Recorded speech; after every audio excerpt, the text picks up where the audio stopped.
What if the secret to building, a highly profitable, recession-resistant business wasn't actually found in some sanitized corporate boardroom, Right. but instead it's found in the intense, sweaty, sort of tribal culture of a high school weight room? Which sounds crazy at first. It does.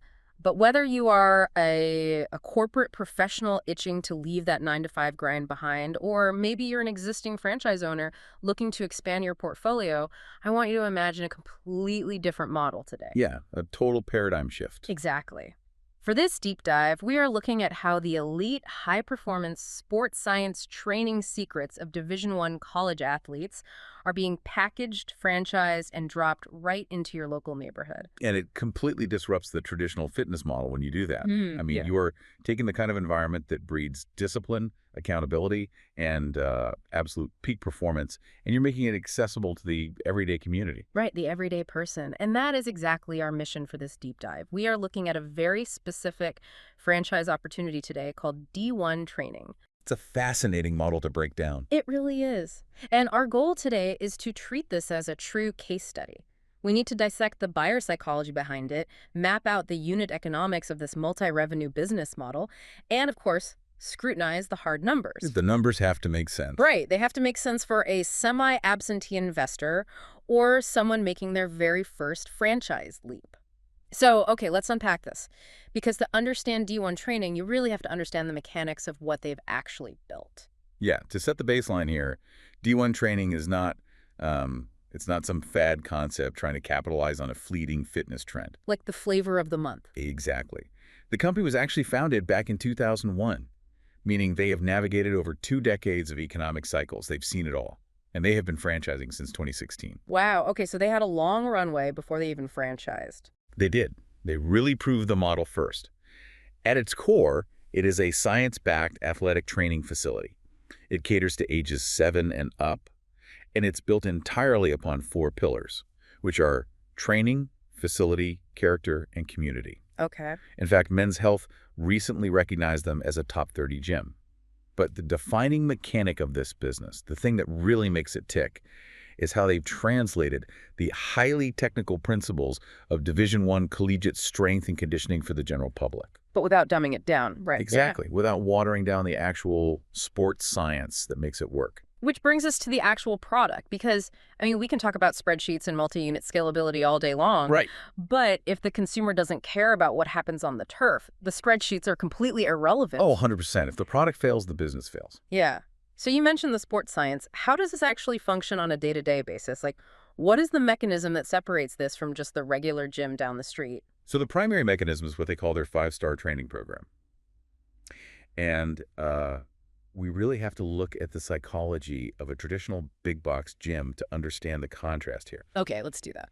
When you pay, $10 or $20 a month at a standard gym, you are essentially just renting access to equipment. Right, you're renting a treadmill. Exactly. You walk in, you see rows of treadmills, isolated weight machines, and people are largely just wandering around alone with their headphones on. Dodging eye contact. Yeah, exactly. There is no structure. D1 flips that entirely.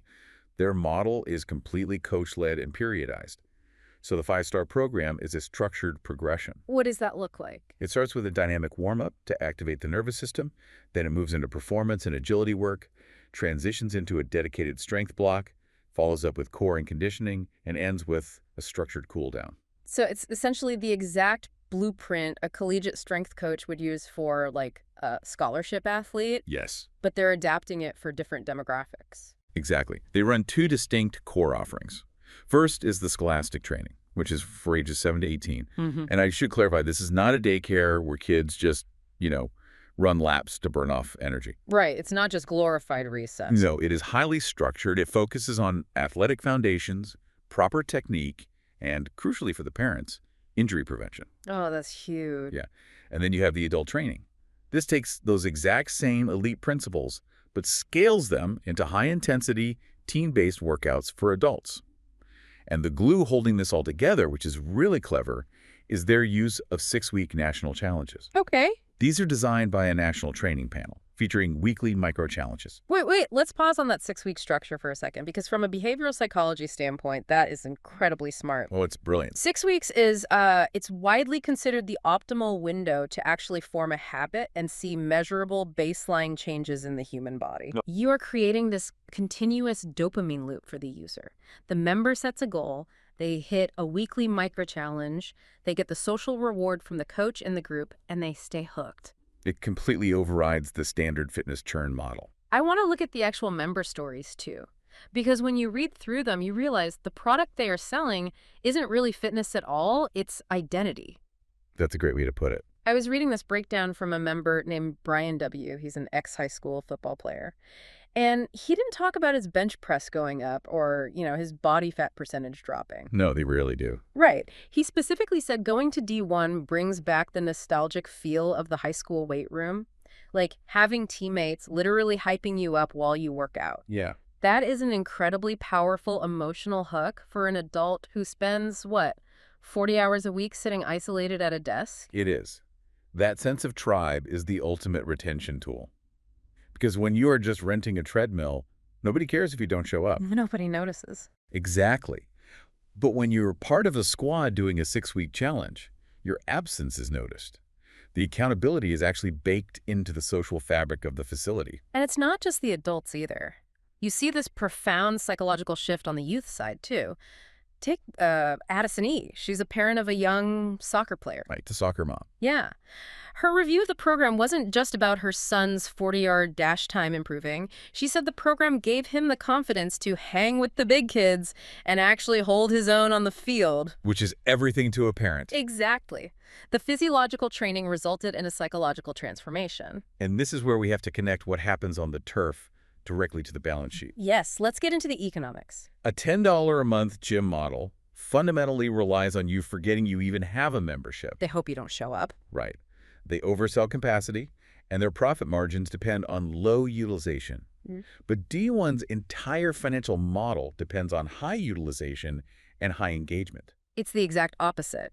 It really is. Yeah. If you are a franchise owner, that shift from a transactional relationship to a transformational one completely alters your unit economics. Okay, but how so? Because if I'm playing devil's advocate here, Sure. a high-touch, coach-led model is obviously going to cost the consumer significantly more than $10 a month. Absolutely. So if an economic downturn hits, isn't a premium fitness membership like the very first thing a family cuts from the budget? You would think so, but not when it's tied to identity and pain management. Interesting. Consider another member, a 48-year-old business owner named Jorge L. Okay. He was coming off 2 Achilles surgeries in a year and a half. He was overweight, struggling with depression, and he credited this specific coaching program with helping him recover his physical mobility and his mental morale. Wow. 2 surgeries. Yeah. Or look at Sam E., a 58-year-old father of 3, who used the adult training to alleviate chronic back pain just by strengthening his core. So when money gets tight, yes, you cancel the gym membership you aren't using. But do you cancel the program that is actively keeping your chronic back pain away? Definitely not. Do you cancel the program that just cured your 7-year-old's social anxiety on the soccer field? No. It transitions from a discretionary luxury to a non-negotiable household expense. Which changes the whole game. Exactly. That emotional loyalty drastically lowers your churn rate. That makes total sense. Because if Sam's back pain is gone, he isn't going anywhere. Which means the customer acquisition costs the money you spend on marketing to get Sam through the door in the first place that amortizes beautifully over years, not just a few months. Exactly. And that naturally brings us to the operational design of the business itself. Let's look at the actual revenue streams. Yeah, this is a critical point for any prospective buyer analyzing the fitness space. Traditional fitness models are notoriously vulnerable to seasonality. The dreaded summer slump. Right. They survive on the massive influx of New Year's resolution signups in January, but by June, the facility is empty and the revenue plummets. Everyone quits. Exactly. The D1 model avoids that boom and bust cycle by capitalizing on the youth athletic development segment, which operates on a year-round sports calendar. Oh, because kids play sports all year now. Fall soccer, winter basketball, spring baseball. Exactly. So you have a compounding flywheel effect. It's not just one demographic subsidizing the other. Right. They're actively feeding each other. As an owner, Your base revenue is built on those recurring monthly memberships for both the scholastic and adult programs. That's your baseline. Right. But layered on top of that base, you have highly lucrative, specialized add-on streams. Like what? You can offer private one-on-one coaching for high school athletes trying to get recruited for college. You run seasonal camps during summer or winter school breaks. You host specialized positional clinics, like a weekend clinic just for soccer goalies or football quarterbacks. Okay, so it is a highly diversified ecosystem. Very diversified. I love that ecosystem analogy because if we look at this from a multi-unit growth strategy, the real genius here is the household acquisition model. It acts almost like a Trojan horse. It really does. Think about Sharon F.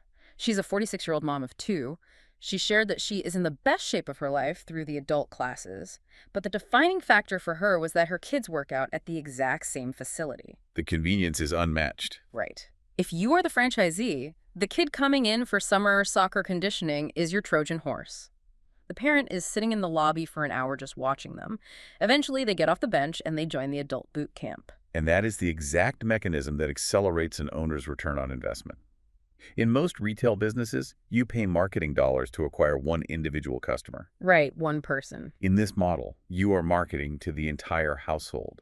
You maximize the lifetime value, the LTV, of that family unit. Yes. And when you pair that household LTV with exclusive territory rights, the model scales aggressively. Right, because exclusive territory rights mean corporate isn't just going to let another franchise open up a mile down the road and cannibalize your neighborhood. Exactly. You basically own the athletic development conversation in that specific zip code. You do. Your marketing dollars work exponentially harder. Yeah. Because every single lead has the potential to multiply into 3 or 4 active memberships under one roof. Okay, so this all sounds amazing, but I want to pivot and look objectively at the investment profile here, because a brilliant concept on paper can be an absolute nightmare in reality if the corporate structure doesn't actually support the owner. Oh, absolutely. So what are the hard numbers to actually get into this franchise?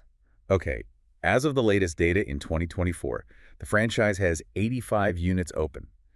And a very telling metric for prospective buyers is that only 2 of those units are company-owned. Wait, only 2? That is a massive signal. It really is. Because if a franchisor owns like half their own locations, they are often competing with their franchisees or just using them to fund their corporate footprint. Exactly. Having only 2 corporate units shows they are almost entirely focused on supporting franchise adoption and operational success. Right. It is a strong indicator of corporate alignment. Now, financially, the initial franchise fee is $59,500. Okay. The total initial investment range, which covers your facility build-out, specialized turf, the weight equipment, and the working capital to get the doors open, that runs from $156,450 to $715,300. Got it. To qualify, a buyer needs a total net worth of $350,000 and a highly accessible liquid cash requirement of $150,000. Okay. And for ongoing fees, the royalties are 7% of gross sales, plus a 1% ad royalty operating on a 10-year renewable agreement. Okay, I actually have to stop you there and push back on these numbers a bit. Sure, go ahead. Because there's a massive discrepancy I want to understand. The $150,000 liquid cash requirement makes this highly accessible. Like a corporate professional exiting their job with a nice severance package or someone rolling over a 401k through a RBS program, they can easily hit that. Yeah, happens all the time. But you just said the total investment ranges from $156,000 all the way up to $715,000. Yes. Why is there a $500,000 variance in opening the exact same business? That's a great question, and it comes down entirely to the real estate strategy and the condition of the facility you lease. Oh, okay. So if you find a second-generation fitness space, say like a closed-down CrossFit box or an old indoor soccer facility that already has the HVAC, the open floor plan, and the bathrooms built out, your costs are at the absolute bottom of that range. Right. You are essentially just laying down custom turf, installing the D1 branding, and bringing in the proprietary weight racks. So the heavy lifting of the construction is basically already done. Exactly. However, if you lease a raw first-generation warehouse space with just dirt floors, and you have to pour concrete, build out the locker rooms from scratch, upgrade the electrical grid to handle the lighting and tech, and navigate complex local zoning permits. Oh, wow. Yeah, that adds up. Exactly. You are going to push toward that $715,000 mark. Yeah. The variance is almost entirely dictated by local real estate conditions and the build-out requirements of the specific 4 walls you secure. That makes a lot of sense. But it brings up another, I'd say, massive operational hurdle. Okay, what's that? Let's say I'm that former corporate professional, right? I spent the last 15 years selling enterprise software. Right. I have the $150 liquid, but I have zero business telling a certified strength and conditioning coach how to periodize a workout for a 17-year-old athlete. Right. If I am a semi-absentee investor or a first-time buyer with absolutely no sports science background, how do I avoid completely ruining the brand's reputation on day one? It's a very valid concern. I mean, running a high-end sports science facility sounds incredibly complex. And it's the exact question any serious investor should ask when stepping outside their core competency. But the answer lies in understanding your actual role in the business. Yeah. As the franchisee, you are not the coach. You are the CEO of the facility. D1 has engineered their operational launch process so that you do not need a background in kinesiology. So how do you ensure the product on the turf is actually Division I quality then? Through their pre-sale support and clinical hiring matrix, corporate trains you exactly how to recruit, vet, and hire a certified head coach. Got it. That head coach acts as your clinical director. They are the ones executing the proprietary 5-star training playbook, which corporate provides and continuously updates. So they do the sports science. Yes. Your job is to manage the business metrics, drive community networking, and lead the team. You're basically managing the managers. Precisely. And to keep you from drowning in the day-to-day administrative tasks, corporate provides a really robust technological infrastructure. The heavy lifting is handled by the proprietary official D1 training app. Let's dig into that app because software can absolutely make or break a service-based franchise. Oh, completely. How much friction does the app actually remove for the owner? It removes the most labor-intensive friction points that usually bog down independent gym owners. Like what? Think about that family unit we discussed earlier. Without the app, a parent has to call the front desk to book their adult class, then call back later to schedule their son's scholastic session, then deal with billing at the physical counter. It's a nightmare for the front desk staff. Exactly. But the app features comprehensive family account management.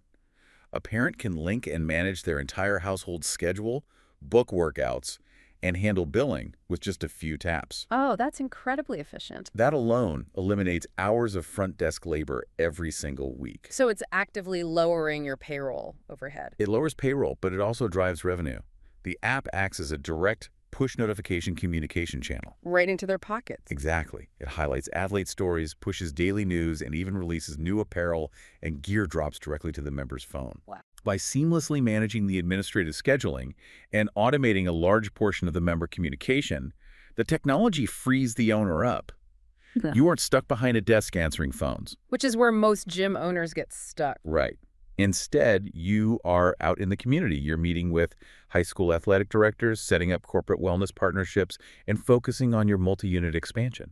You are working on the business rather than being trapped in the business. Exactly. It's fascinating how all these pieces fit together. I mean, we started this deep dive by looking at the deep psychological impact happening right there on the turf. Right. The identity piece. Yeah, we saw how the nostalgia of the high school weight room for adults and the newfound confidence of a 7-year-old on the soccer field, it fundamentally shifts the business model from a transactional gym membership to a transformational community. And that transformation is the actual engine for the unit economics.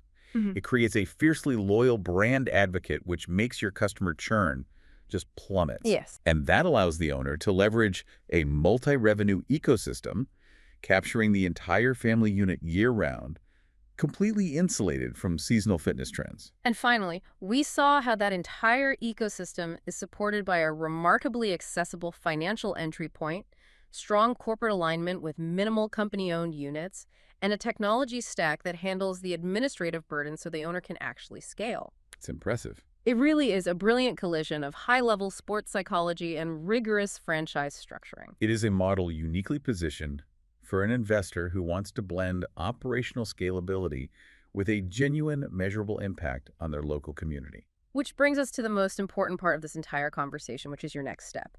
If you are listening to this right now and feeling that pull, if you are a corporate professional ready to build something of your own, or maybe an investor looking to diversify your portfolio with the concept that actually matters, the franchise industry is incredibly lucrative. It really is. But it is not something you should navigate blindly. The absolute key to long-term success, especially when you're evaluating exclusive territories and complex unit economics, is surrounding yourself with the right advisors to help you navigate your unique buying journey. You can't do it alone. No, you need experts who can look at your specific financial profile, your lifestyle goals, and your market to ensure a brand aligns perfectly with your vision for wealth creation. And as you work with those advisors to evaluate your vision, I want to leave you with one final thought to mull over. Okay, let's hear it. We've talked extensively today about LTV, customer acquisition costs, and profit margins. All the spreadsheets. Right. But imagine owning a business where your ultimate success isn't just measured by the gross revenue on a quarterly spreadsheet. Imagine measuring your success by the 7-year-old in your town who finally believes in themselves, or the 58-year-old parent who reclaims their health and vitality. Yeah. As you look at building your financial portfolio and transitioning into business ownership, which metric will ultimately matter more to the legacy you leave behind?